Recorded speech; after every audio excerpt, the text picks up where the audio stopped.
నమస్తే, welcome to Telugu రాజ్యం. నేను మీ రామ్. ఇప్పుడు మీకు కనబడుతున్నటువంటి ఈ చిత్రంలో నాగార్జున గారు, రేవంత్ రెడ్డి గారు, అమలా గారు ఇలా మూకుమ్మడిగా కలిసి ఈ ఫోటో దిగినట్టుగా తెలుస్తోంది. అయితే గతం నుంచి ఏదైతే ఎన్ కన్వెన్షన్ కూల్చివేతప్పటి నుంచి కూడా హైడ్రాలో భాగంగా వార్తలు వస్తూ ఉన్నాయి నాగార్జున గారికి రేవంత్ రెడ్డి గారి మధ్య ఏదో ఒక ఫ్రిక్షన్ ఉంది అని.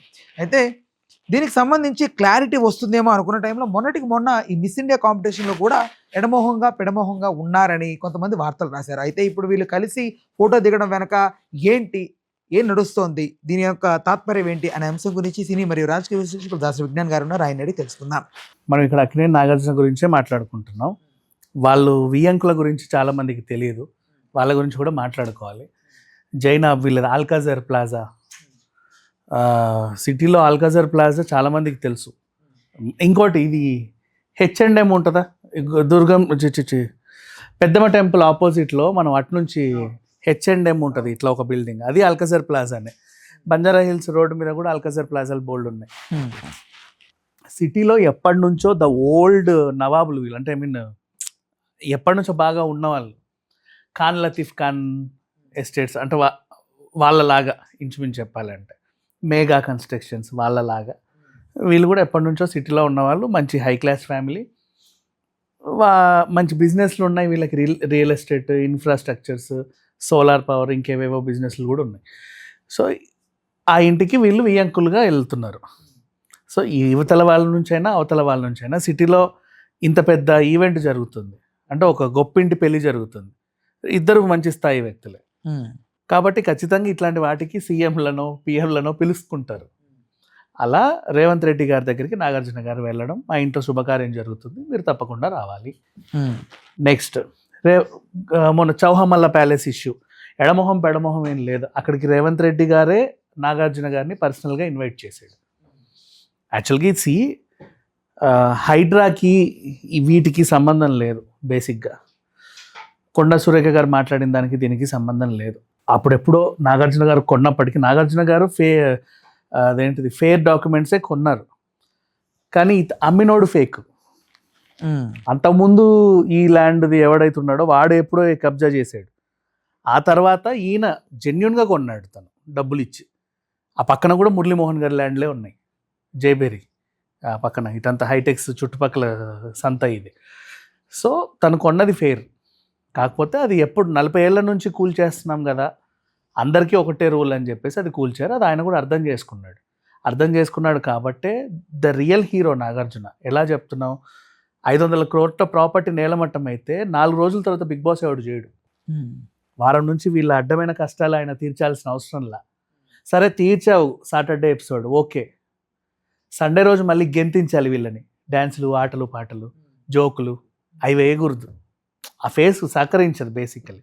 అయినా సరే అంతే హుందాగా నీట్గా, నన్ను నమ్మి ఈ షో ఉంది, వాళ్ళు కూడా నేను వస్తానని వెయిట్ చేస్తున్నారు, వాళ్ళ సమస్యలు తీర్చాలి, నా వెనకాల వీళ్ళు వేసుకున్న లోగోలకి న్యాయం చేయాలి, ఈ షోని నేను నిర్వహించాలి, నా పర్సనల్ ఏమైనా ఉంటే నేను ఇంటికి వెళ్ళి ఏడవాలి అని నిలబడ్డ మనిషి. నెక్స్ట్ ఇక రేవంత్ రెడ్డి గారు పిలిచిన వెంటనే ఇండస్ట్రీ వాళ్ళు అందరూ ఏంటి కమాండ్ కంట్రోల్ బిల్డింగ్కి వెళ్ళారు.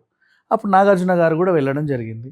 అఫ్ కోర్స్ అంటే ఇండస్ట్రీ తరఫున he's a representative for industry. తను ఒక హీరోగా, సినిమా నిర్మాతగా, పైగా అన్నపూర్ణ సంస్థ పెట్టినట్టు స్టూడియో యజమానిగా, అండ్ అన్నపూర్ణ స్కూల్ ఎంతోమందిని తీసుకొస్తున్నారు. ఇప్పుడు కొత్త AI టెక్నాలజీ కూడా తెచ్చారు వీళ్ళు. సో ఇంత ఉన్నప్పుడు వాళ్ళ ఇంట్లో ఒక శుభకార్యం జరుగుతూ ఉంది. అవతల వాళ్ళ వియ్యంకులు కూడా హైదరాబాద్లో చాలా ఏళ్ళ నుంచి ఎప్పటి నుంచో చెప్పుకున్న గొప్ప వ్యక్తులు. సో మర్యాదపూర్వకంగా సీఎం గారిని పిలవడం జరిగింది. చౌహమల్లలో కూడా ఎడమొహం పెడమొహం లేదు, రేవంత్ రెడ్డి గారు పిలిస్తేనే ఆయన వెళ్ళాడు. అల్లు అరవింద్ గారు కూడా ఆయన ఆహ్వానం మేరకే వచ్చాడు. నందిని గుప్తాని కలిసి వాళ్ళ అమ్మకి, రేఖ గారు అనుకుంటా, ఫోన్ చేసి మరి బెస్ట్ విషెస్ చెప్పాడు.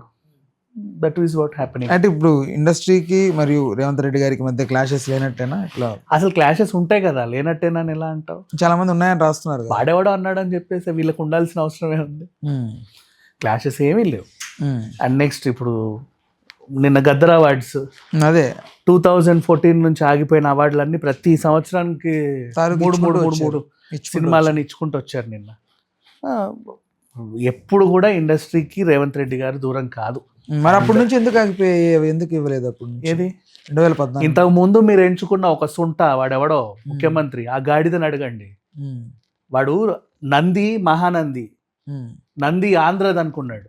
ఆ సుంట అలా అనుకున్నందుకు ఇండస్ట్రీ ఎంత కోల్పోయిందో తెలుసా ఇప్పటివరకు. ఈ అవార్డులన్నీ ఎవరికి వచ్చేవి? Dharmarup Subrahmanyam, MS Narayana, AVS, Kaikala Satyanarayana, Telangana Shakuntala, Kondavalasa Lakshman Rao, and next Ahuti Prasad, Srihari గారు, SP Balasubrahmanyam, K Viswanath, and మన ఇంకా బోల్డంతమంది, ఒకరు కాదు ఇద్దరు, కొండవలస లక్ష్మణ్ రావు, వీళ్ళందరినీ కోల్పోయామా? వేణుమాధవ్ గారు, చెప్పుకుంటూ పోతే ఎంతమంది? ఈ 10 ఏళ్లలో వీళ్ళందరినీ కోల్పోయాం మనం. వీళ్ళందరూ ఇళ్ళకి వెళ్తేనే ఉంటాయి నందులు. మీకేం వచ్చాయండి అని అడిగితే నాకు ఒక 2 నందులు వచ్చాయండి అని చెప్పుకుంటారు. ఆ ఇంటి నిండా అవార్డులు ఉన్నా కూడా ఓ పద్మ పురస్కారంతో ఈక్వల్గా చూసుకుంటారు వాళ్ళు. అలాంటిది ఆ 14 ఏళ్ళు ఎవరెవరైతే అర్హులో వాళ్ళందరినీ మనం సత్కరించుకోలేకపోయాం.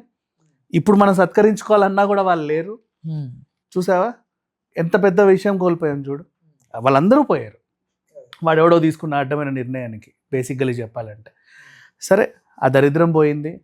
నెక్స్ట్ ఇప్పుడు వీళ్ళన్నా ఇంటెన్సివ్గా తీసుకొని, యాక్చువల్గా ఏం జరిగింది, గద్దర్ గారికి ఒక పురస్కారం లభించాలి అనుకున్నారు.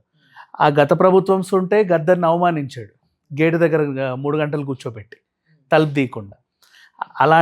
తర్వాత ఆయన చనిపోయిన తర్వాత ఆయనకంటూ ఒక గౌరవం ఉండాలి, ఈయన పేరు మీద ఒక స్మారకోత్సవం లాంటి ఏదన్నా గుర్తింపు ఇవ్వాలని అనుకున్నారు. కొత్తగా సృష్టించడం ఎందుకు, ఆల్రెడీ 10 ఏళ్ల నుంచి ఆగిపోయి ఒకటి ఉంది కదా, దానికి పెడదామని పెట్టారు. అంతమించి ఇంకేం లేదు. రైట్. అయితే ఇప్పుడు నాగార్జున గారే రేవంత్ రెడ్డి గారి జోకొడుతున్నారని కొంతమంది రాస్తున్నారు, లేదు రేవంత్ రెడ్డి గారే నాగార్జున జోకొడతారని రకరకాలుగా మాట్లాడుతూ ఉంటారు. ఈ స్పెక్యులేషన్స్కి ఎట్లా? నేను అదే చెప్తున్నాను, ప్రతిసారి ఇదే ఇంటర్వ్యూలో చెప్తా. కొంతమంది రాస్తున్నారు, ప్రతి సొంట నేను ఎప్పుడు పట్టించుకోను. వాడెవడు ఎంత రాసుకున్నా కూడా మెయిన్ సినారియోలో ఏముందనేది నాకు అర్థమైనంత వరకు నేను నీకు చెప్తున్నా. వీళ్ళిద్దరి మధ్యలో ఎలాంటి క్లాషెస్ లేవు. ఒక గొప్పింటి పెళ్లి జరుగుతుంది. ముఖ్యమంత్రి గారు ఇంకా మిగతా మంత్రులు అందరూ కూడా మీరు రండి అని మర్యాదపూర్వకంగా వాళ్ళు పిలుచుకున్నారు. ఆయన ఇష్టం ఉంటే వెళ్తాడు, టైం కుదిరితే వెళ్తాడు, లేకపోతే వెళ్ళాడు, వాళ్ళ ఇష్టం. రైట్. ఇప్పుడు ఏదైతే ఈ పర్సంటేజ్ ఇష్యూస్ అని ఇండస్ట్రీ రిలేటెడ్గా జరుగుతున్న ఇష్యూస్ ఉన్నాయో దీనికి అన్నిట్లో కూడా నాగార్జున గారు ఏమైనా మాట్లాడితే కుదురుతుందా? అట్లా ఏం లేదు. ఇప్పుడు మళ్ళీ ఇంకొకటి, వీళ్ళు కలుస్తున్నారు అంటే ఈయన వెళ్ళి దాని గురించి మాట్లాడడానికి వెళ్ళకూడదు. వీళ్ళు వెళ్ళిన పర్పస్ వేరు.